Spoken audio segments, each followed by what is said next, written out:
गुजरात को जातु आज दिन में धूमधाम रे गोटे प्रतियोगिता होतुबो सेटा होची गुड़ी उड़ेबा प्रतियोगिता आ जहार नाम उत्तरायण भाव पालन करा जाय। दक्षिण को जातु ताकू पाइबे पोंगल भाबरे, उत्तर को जातु ताकू पाइबे आपण मघा भाबरे, आसाम को जातु मघा बिहु भाबरे, पश्चिम बंग को जातु आबे पौष संक्रांति, पंजाब रे ताकू लोहरी आ आम ओडिसा रे ताकू कहंदी मकर संक्रांति।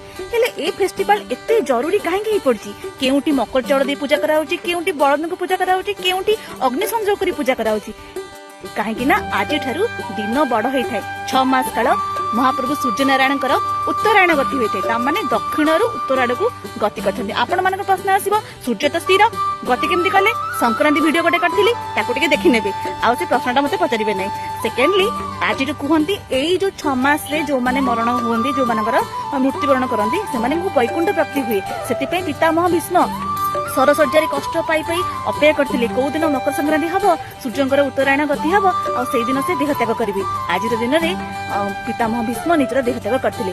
बहुत ही गुरुत्वपूर्ण एई 6 मासटा सब शुभ काम हुए, भल काम हुए। जय जगन्नाथ। हैप्पी मकर संक्रांति। समस्त को मकर संक्रांति शुभेच्छा, शुभकामना।